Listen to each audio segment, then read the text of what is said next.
Bismillahirrahmanirrahim. Assalamualaikum warahmatullahi wabarakatuh.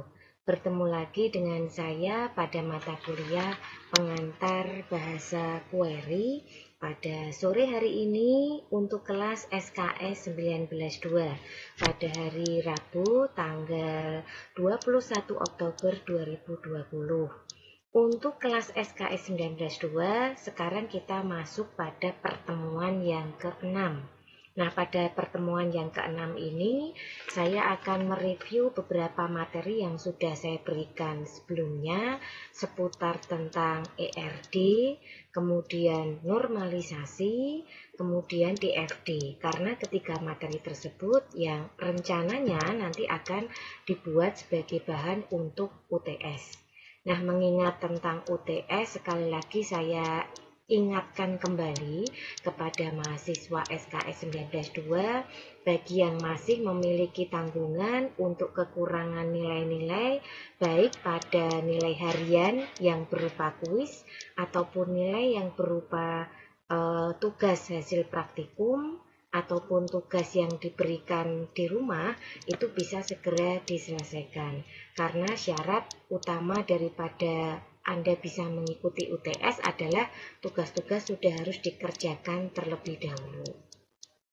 Nah, mungkin untuk melihat sebentar ya bagaimana dari perolehan nilai kelas SKS 19.2 khususnya untuk nilai yang diperoleh sampai dengan pertemuan ke-6 ini. Oke, kita tunggu. Nah, ini ya, jadi mulai dari awal ini sepertinya tidak ada masalah untuk nilai harian atau kuis. Nah, kemudian mulai ada yang tidak mengumpulkan atau terlambat mengumpulkan ini pada pertemuan yang mengumpulkan tugas DFD. Ya, jadi ini ada Ulil Asmi. Coba saya akan cek dulu untuk tugas DFD. Ini juga ada Wardan ya. Coba saya cek dulu punya Mas Wardan.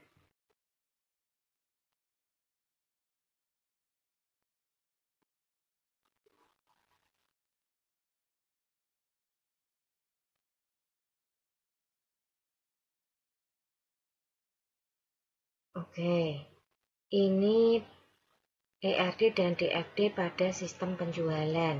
Saya cuma minta DFD-nya, ini diperbesar, diagram konteksnya.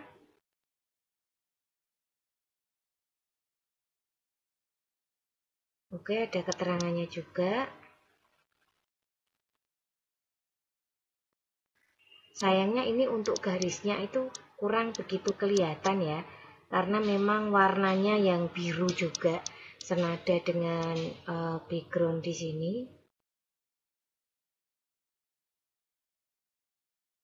Oke.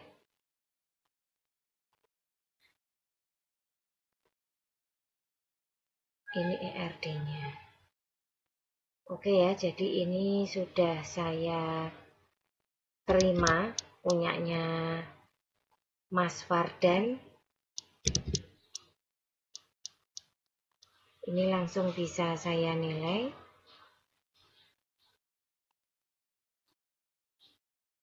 Oke, saya tutup dulu. Kemudian berikutnya ini ada Ulil Asmi. Nah, Ulil Asmi ini baru kelihatan ya pada pertemuan yang kesekian menjelang UTS ini. Nah, mohon untuk nanti nilai-nilai kuis hariannya bisa dilengkapi ya. Oke.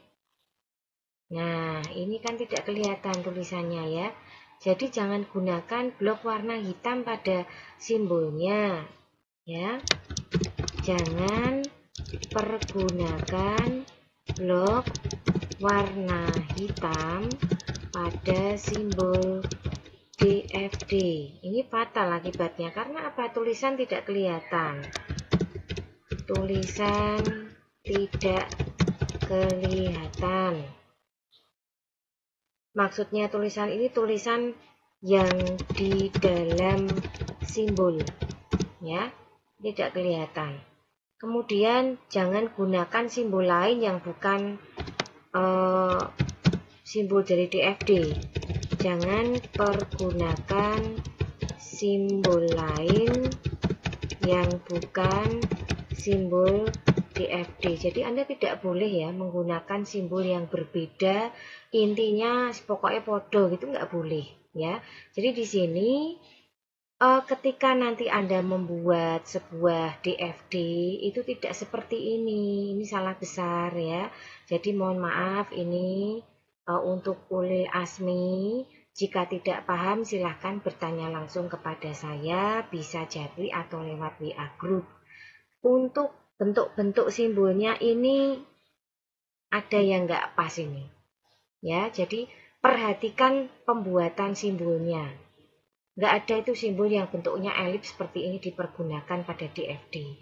Karena DFD itu hanya mengenal 4 simbol, lingkaran, kotak, garis, sama satu lagi itu yang database yang untuk tempat tabel yang gambarnya seperti ini. Ya, jadi sekali lagi ini maaf keliru ya, meskipun Anda sudah mengerjakan, tetap saya nilai. Paling tidak, silahkan nanti kalau ingin direvisi, saya bisa memperbaiki nilainya. Seperti itu. Baik, ini untuk yang punyanya Ulil Asmi. Nah, yang belum ini Muhammad Arif Setiawan. Ya, jadi sekali lagi di sini belum masuk ternyata nilainya. Oke. Saya kembalikan lagi. Jadi ini sudah terisi. Tinggal yang kosong-kosong ini silahkan nanti diisi bagi mahasiswa yang bersangkutan ya. Terutama Ulil Asmi, ini nilai harian Anda 3 yang kuis belum diisi. Kemudian tugas normalisasi juga belum dikumpulkan. Satu yang perlu saya camkan di sini, ketika Anda mengumpulkan tugas, perhatikan petunjuk teknis pengumpulan tugasnya. Dan perhatikan juga materinya, karena ini bukan materi asal menggambar ya. Ada simbol-simbol yang ada dasar hukumnya atau katakanlah ada daftar pustakanya di sini, sehingga Anda tidak boleh hanya sekedar mengumpulkan atau membuat gambar seperti itu saja. Ya, jadi harus jelas gambar yang Anda buat itu fungsinya untuk apa, kegunaannya untuk apa, harus paham. Tidak asal mencomot gambar yang penting sama, tapi fungsinya berbeda ya. Karena simbol-simbol ini punya makna sendiri-sendiri dalam bidang komputer yang seperti yang kita pelajari sekarang ini. Baiklah, itu tadi untuk melihat mapping tentang atau peta nilai dari kelas SKS 19.2 ini. Untuk selanjutnya saya akan mereview materi seperti yang sudah saya informasikan sebelumnya. Yang pertama di sini kita bahas itu tentang ERD. Ya, jadi untuk ERD ini nanti tolong Anda pelajari, tolong dipahami, mulai dari bagaimana kardinalitasnya. Masih ingat ya, untuk kardinalitas atau hubungan antar tabel itu ada one to many, ya, kemudian one to one, many to many, seperti itu. Nah, sudah dijelaskan juga masing-masing contohnya bahwa yang menghasilkan tabel baru itu adalah hubungan many to many. Itu pasti muncul tabel baru. Contohnya seperti yang ada pada slide yang saya buka ini. Ini adalah sebuah tabel produk yang berisi beberapa field ya, kemudian terhubung dengan tabel konsumen yang terisi beberapa field, dan relasi antara produk dengan konsumen itu adalah dijual. Ya. Nah, kemudian dari relasi itu ternyata menghasilkan sebuah tabel baru, yaitu tabel jual, yang isinya merupakan hasil relasi antara tabel produk dengan tabel konsumen. Nah, nanti ini dipelajari karena itu nanti yang akan keluar juga ya. Nah, di sini diberikan juga contoh versi lain yang sudah diberikan contoh datanya di sini ya. Jadi kalau kita lihat di dalam database itu kan ada beberapa permasalahan, yaitu ada update anomaly, ada redundance, ada delete anomaly, ada insertion anomaly. Nah, untuk masing-masing permasalahan dalam database tersebut, kemarin sudah pernah kita pelajari kalau update itu intinya ketika kita melakukan perbaikan pada salah satu rekod ternyata berdampak ya, tidak mengubah pada rekod-rekod yang lain. Nah, ini akan menjadi satu masalah jika rekod yang harusnya berubah itu memiliki data yang sama. Kemudian redundant ini artinya ada pengulangan. Kita tidak perlu menyimpan data seperti ini karena kita anggap sebagai data sampah ya kalau mengulang-ulang data yang sama. Kemudian yang berikutnya delete anomaly ini jika kita ingin menghapus salah satu bagian saja, jangan sampai menghilangkan keseluruhan dari bagian yang kita hapus tadi. Nah, kemudian kalau insertion anomaly, jika kita menyisipkan sebuah rekod baru, ini ternyata pada bagian tertentu akan menimbulkan inkonsistensi data ya. Jadi perubahan-perubahan ini yang akhirnya menjadi permasalahan di dalam sebuah database. Nah, untuk ERD sendiri seperti yang sudah saya jelaskan tadi, nanti silahkan Anda pelajari di sini bagaimana hubungan antar tabel itu dan simbol-simbolnya juga dipahami ya, karena simbol yang kita gunakan di ERD ini juga berbeda dengan simbol yang dipergunakan pada DFD ya. Jadi memang simbolnya yang di sini ini bentuknya elips. Kemudian ini persegi panjang untuk nama tabelnya, ini untuk nama rekodnya. Kemudian ini untuk relasi itu menggunakannya bilah ketupat.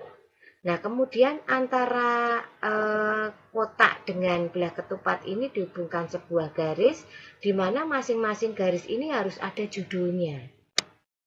Statusnya harus kelihatan. Apakah one to one, ataukah many many, ataukah one to many, seperti itu. Ya, jadi di sini sekali lagi semuanya harus jelas ketika kita membuat sebuah ERD. Nah, fungsi dari ERD sendiri adalah menunjukkan hubungan relasional antara dua buah tabel. Ya, di mana dari hubungan tersebut itu akan menghasilkan sebuah kardinalitas yang memiliki tingkat masing-masing, yaitu dari one to one, hubungan satu ke satu, one to many, hubungan satu ke banyak, dan many to many, hubungan banyak ke banyak, seperti itu. Nah, yang perlu dicamkan bahwa many to many pasti akan menghasilkan satu tabel baru, ya. Oke, ini tadi untuk yang ERD. Nah, berikutnya kita masuk ke normalisasi. Nah, mengapa sebuah tabel itu perlu dilakukan normalisasi?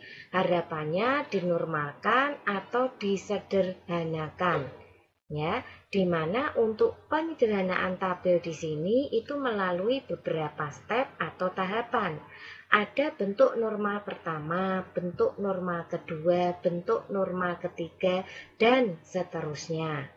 Ya, dan berhentinya bentuk normal tahapan tersebut disesuaikan dengan kebutuhan daripada kita sebagai perancang atau analis datanya. Nah, di sini dicontohkan ada kasus ya, jadi kenapa kok perlu dilakukan sebuah penyederhanaan data tersebut?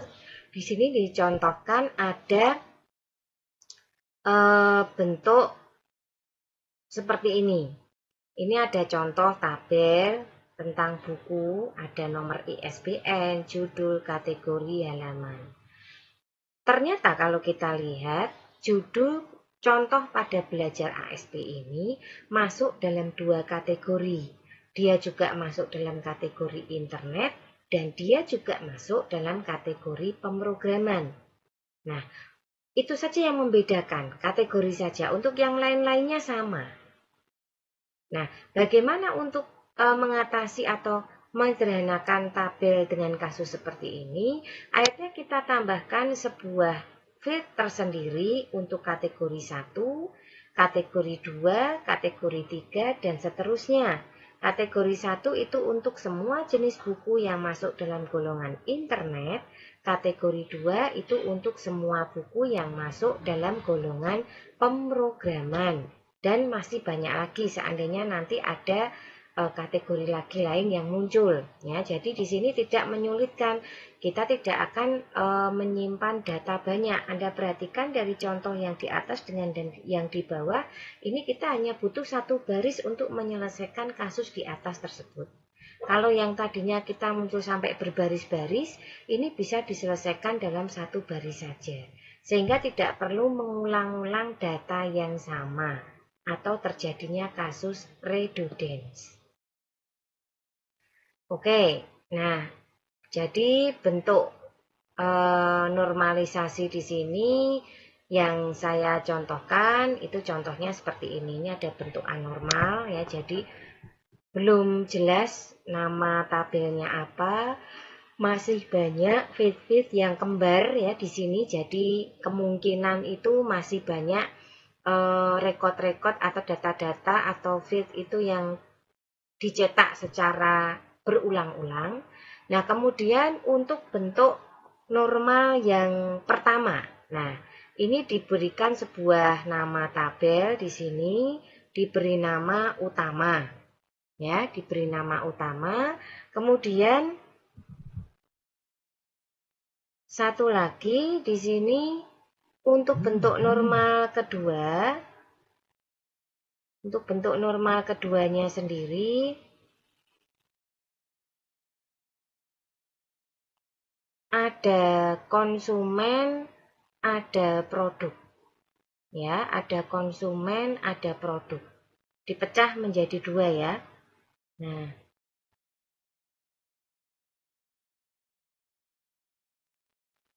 jadi kalau kita lihat di sini,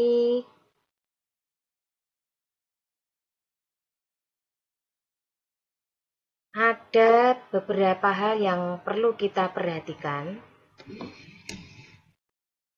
Ada konsumen, ada produk. Untuk ID member, untuk ID order itu menjadi kunci. Ya, menjadi kunci utama. Menjadi kunci utama dari kedua tabel master tersebut. Nah, jadi bentuk normal yang kedua ini kita sudah memecah sebuah tabel utama menjadi dua buah tabel, yaitu konsumen dan produk. Ini kita sederhanakan. Nah, berikutnya bentuk normal yang ketiga kita pecah lagi dari kedua tabel master tadi, ya. Nah, kemudian kita lihat di sini ada tabel jual. Nah, seperti ini. Jadi untuk tugas normalisasinya nanti bisa dilihat ya, untuk normalisasi prosesnya itu bisa menggunakan versi yang di depan tadi atau versi yang ini. Nah, berikutnya lagi untuk yang DFD. Nah, saya ingatkan sekali lagi, ini bagi yang tadi mungkin mengumpulkan tugasnya tidak melihat pada simbol-simbol yang harusnya dipatuhi ya. Simbolnya itu yang dipakai itu seperti ini. Dan masing-masing memiliki nama, memiliki bagian sendiri. Ini entity, ini alur data, ini proses, ini penyimpanan. Ya. Nah, jadi kalau dilihat seperti ini, jangan sampai nanti keliru ketika Anda itu menggunakan simbol tersebut. Ya, entity ini digunakan untuk nama bagian, sedangkan alur data itu menggunakan garis. Proses itu menggunakan lingkaran. Untuk penyimpanan nanti menggunakan simbol database seperti ini. Ya, jadi ini untuk database tabel itu ada di sini. Nah, aplikasi yang dipergunakan tuh apa saja? Ada EasyCase, ada MS Word, ada Smart Capture, ada Notepad, dan lain-lain. Nah, ini yang kita lihat ya, aplikasi yang dipergunakan. Masing-masing ini kegunaannya juga digunakan untuk membuat DFD tersebut untuk isi case pakai aplikasi khusus ini.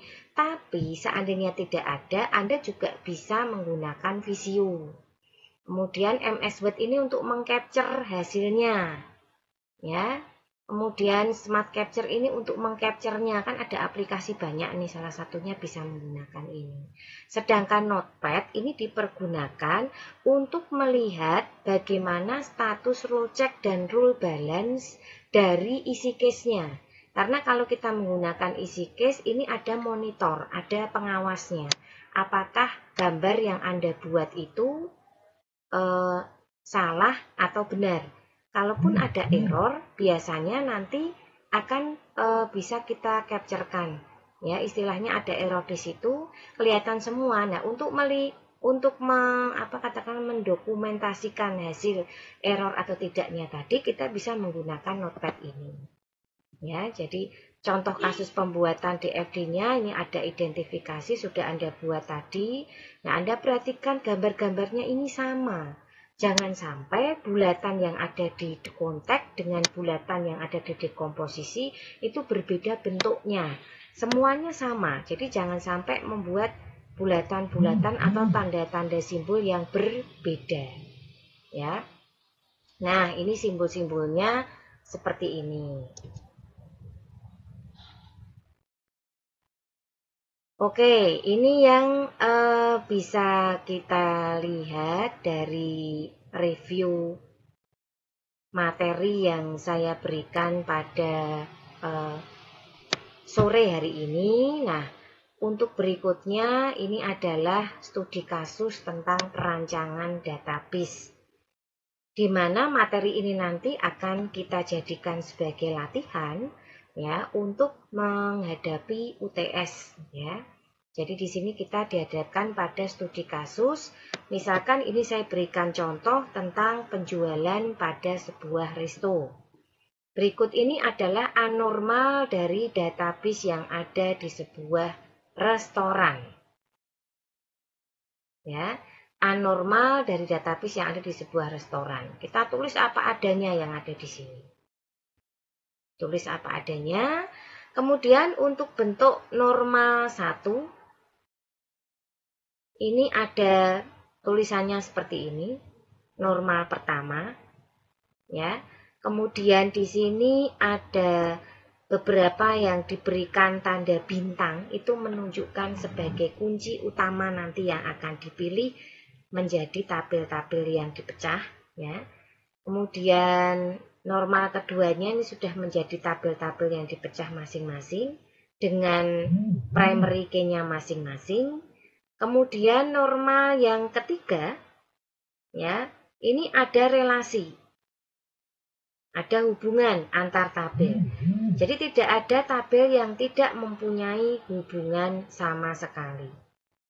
Nah, berikutnya ini adalah DFD-nya, ya, mulai dari unit yang terkait ada dapur, owner, kasir, pelanggan, waiters, ya. Kemudian DFD level 1-nya seperti ini,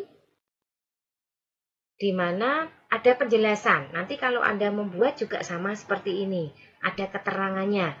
Jadi tidak hanya berupa gambar saja. Nah, berikutnya ada DFD level 2. Ini sudah mulai masuk lagi, ada keterangannya juga, ya. Jadi kalau kita lihat ini sub-subnya, dan sub ini juga mengikuti dari kalau kita membuat dekomposisi itu harus sama ya. Nah, kemudian ini DFD level 2 khusus untuk proses dapurnya.